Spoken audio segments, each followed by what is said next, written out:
Hello and welcome to another quick talk-through video from me where I talk you through the key content of the Weimar Golden Age, 1924 to 1928.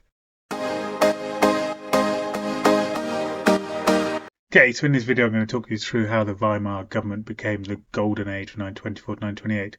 So how Stresemann's foreign policy helped to rebuild the finances of the country, and so middle-class people and rich people started to have a wonderful time with improved arts and culture.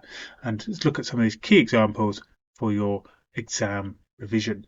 Okay, then once you've revised your knowledge, do have a look at my tutoring videos, practice some of your exam skills as well. Okay, but now over to the key content. Okay, so as we discussed in the last video about Weimar Germany 1918 to 1924, there had been hyperinflation in 1923, but by 1924 that was coming to an end. The new Rentenmark was brought in and the value was carefully controlled with careful printing. The Reichsmark, the old mark, had been removed from circulation. There was tiny bits of compensation, but generally lots of people lost out if they had cash savings.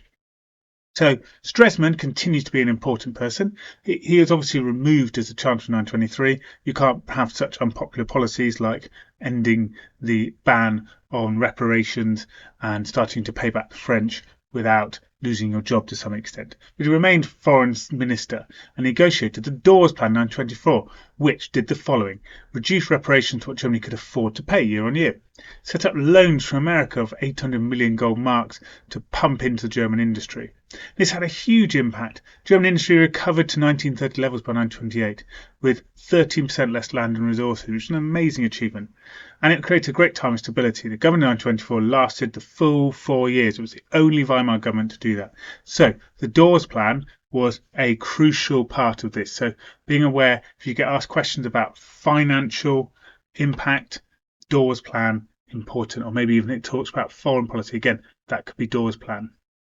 By 1929, reparations were reorganised again with the Young Plan. This reduced the reparations bill. It dropped from 120 billion marks to 112 billion marks, and they had longer to pay until 1988. So that meant the yearly payments were a lot less.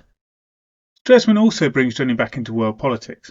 As Foreign Minister, Stresemann organised the 1925 Locarno Treaty. This guaranteed the new borders of the Treaty of Versailles, and obviously Germany's accepting borders, but Germany is military weak, so there may be worried about a French or Belgian attack again, like the Ruhr-Kreis where the Belgian French came into Germany. So this guarantees German borders, and Britain says they will uphold it. 1926, Germany is invited to join the League of Nations. They are welcomed back into the world. This is a great moment. In 1928, they signed the Calais-Briand Pact. They promised never to use war again, like 62 nations in the world did. A big foreign policy moment. Germany is back in the world as a big player. As I said here, the big impact is Germany's got their international status back. They are a big player in world politics again. All this financial stability created a great golden age of Weimar. So some of the things that really improved: cinema. They may start to make great films like Metropolis, which was a great sci-fi film by Fritz Lang, and they had great Hollywood stars like Marlene Dietrich. Films were booming in this time. Cinemas made huge amounts of money. Lots of people had more money and disposable income to go to the cinema. Because they also had disposable income and money, people would go to theatres and music halls. Brecht was very popular. He had adapted the Threepenny Opera as a big hit. Music, live bands, American jazz were all popular. Entertainments were flourishing in the Golden Age of Weimar. Comedy and freedom of speech was also a big aspect of people's free time, and liberal ideas, of course. Comedy often requires liberal freedom to make jokes about people and maybe have some satire and criticism of politicians, for instance. So comedians and clubs could criticise politicians and make vulgar jokes. This was not allowed in the Kaiser's times, so that freedom allowed greater expression. Art also changed a lot. So we have this avant-garde style. It shows everyday life and the difference between classes, poor versus rich. So art flourished with Otto Dix and George Grosz, and this showed the more freedom of expression again of this liberal time. We also have design developing, and the Bauhaus movement became popular with modern, simple and elaborate buildings, furniture and even coffee pots in this style. Lots more sort of geometric shapes.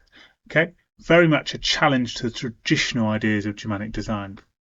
What do people think? Well, the young and liberals liked the Golden Age due to its new ideas, its fun, its liberalism. However, the old conservatives and nationalists disliked this Golden Age. They wanted traditional German values and traditions kept. So if you think about the Bauhaus movement, it's not traditional ideas of Germanic art and design. We think about going off to American jazz halls, it's not Germanic beer halls and Germanic music. So when the Nazis came to power, many Golden Age artists and writers left Germany because the Nazis were very much against the Golden Age of liberal arts. Okay, well, I hope you found that useful and you've managed to revise your content. Do have a look over it a few more times. There's lots of little facts to remember there about the Golden Age. This type of thing the exam board likes to put as a question because it's one of those small little topics they think you don't revise. So be aware of that, revise it well, and then go to have a look at my tutoring videos about how to develop answers around the Golden Age. Okay, I hope to see you soon. Bye bye for now.